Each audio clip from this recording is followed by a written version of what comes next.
Hold on a second. Let me get this thing started. Oh, wait, to do that before you get it started. Pronounce your last name for me so I don't mess it up. Nadarajah. Nadarajah. Yes, it's if it makes it easier, think of it as two names strung together, Nada and Raja. Nada Raja. Nada Raja. Naga. Nada Raja, right?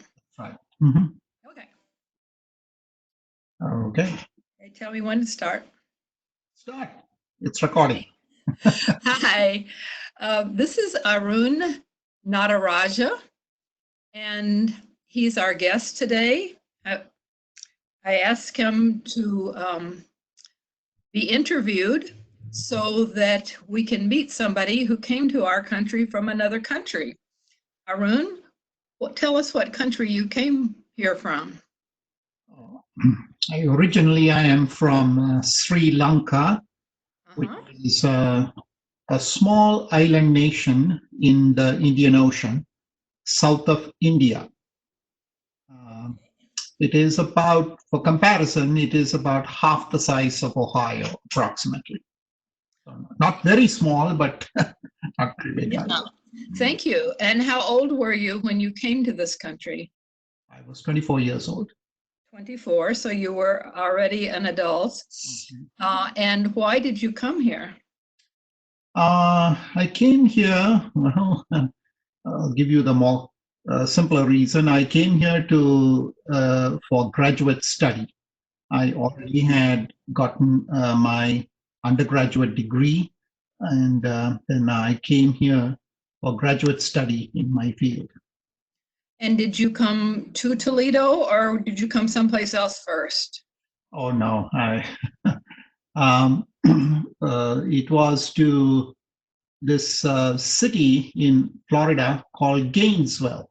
Oh, I know that. Yes. Okay, that's where the University of Florida is located. And so that's where I went first. And I lived there for 5 years while I got my master's and PhD degrees there. And then you came to Toledo to teach? No, I had another stop on the way. Okay. That was in Huntsville, Alabama. Huntsville is in the northern side of Alabama, sort of with how we are in the northern edge of Ohio, bordering Michigan. Huntsville is in the northern edge of Alabama, not too far from the Tennessee border.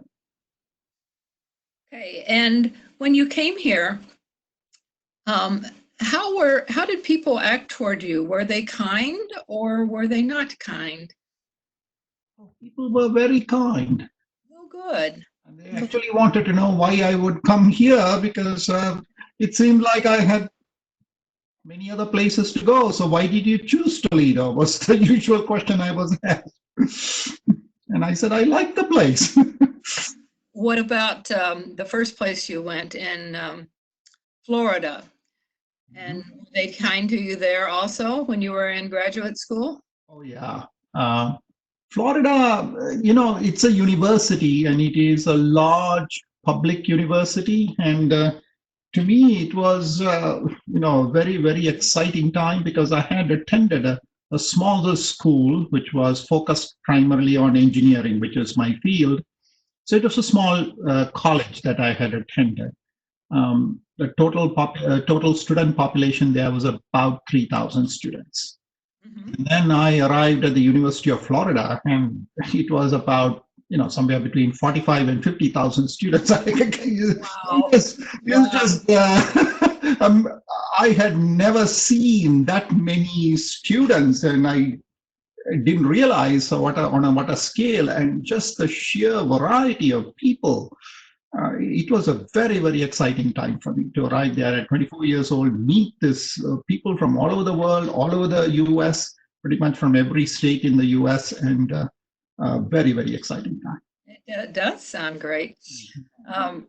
And did you grow up speaking English also? Yes. Yes. So you had no problem with the language then when you came here. Yeah, Sri Lanka was a part of the British Commonwealth, which means it had been ruled by Britain. And interestingly enough, Sri Lanka has been ruled by European nations for 450 years, almost equally divided between three different European nations. First came Portugal, and that was around 1500. Then 1650, the Dutch arrived, and so we have the Dutch stayed until 1800, again another 150 years, and then the British arrived in at 1800 and stayed till around 1948. So we had a lot of European influence when you ruled for 450 years. And the last one was British, and that's why English is widely spoken in the country. Yes, but there is another language also. Is there a native language that's spoken there? Yes, there are two of them. One is called Sinhalese, which is spoken by the majority, and then a minority speaks Tamil. I come from the minority, so Tamil is the language. It so happens Tamil is also spoken in India, so it's not only spoken in Sri Lanka, and currently it is the world's oldest language, oldest continuously spoken language, meaning languages which were spoken at the time when it was first. And still speaking now. They no longer exist. For example, Latin, Greek, ancient Greek, that is Sanskrit in where we come from. All of those are dead. Tamil is considered the only living what they call classical language. So it actually is actually remarkable. Remarkably, it's so old. It's that's pretty neat. Mm-hmm. Well, thank you for giving us this interview and for telling us what it was like to come from another country. And I'm glad you had a good experience. I know that some of the people that are coming today to our country don't have a good experience. And we've talked about that in our class. We talked about refugees. I wonder if there's anybody in our church or if anybody knows somebody that is a refugee, because we're going to be talking about that in a couple of weeks, and I would like to get somebody to interview. Yeah, well, I didn't want to mention that, but actually I did come as a refugee. Maybe that's for a different interview. Oh, did you? So it was just, I had already planned to come here in a particular time to attend the University of Florida. But then in the meantime, between that time and this, a civil war broke out in the country. And next thing I know, I'm in a refugee camp with my parents. Oh my goodness. And I came here directly from there. Maybe we'll have to have you back on again then and talk about your time there. But yeah, it's painful. So it's not something I ever normally mention to people because I really don't want to talk about it because it's revisiting all of that is thing, and I have moved on. That was a long time ago. I have been since that happened. That was nearly 40 years ago. But it's still always there. With me and my parents. My parents are no longer alive, but my sister and me are still there. And for us, that is very much a reality whenever we get together. Sure.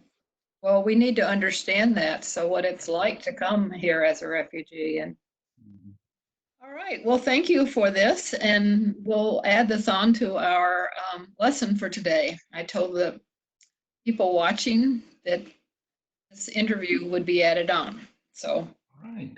Well, I'm going to stop the recording then now. All right. Thank you.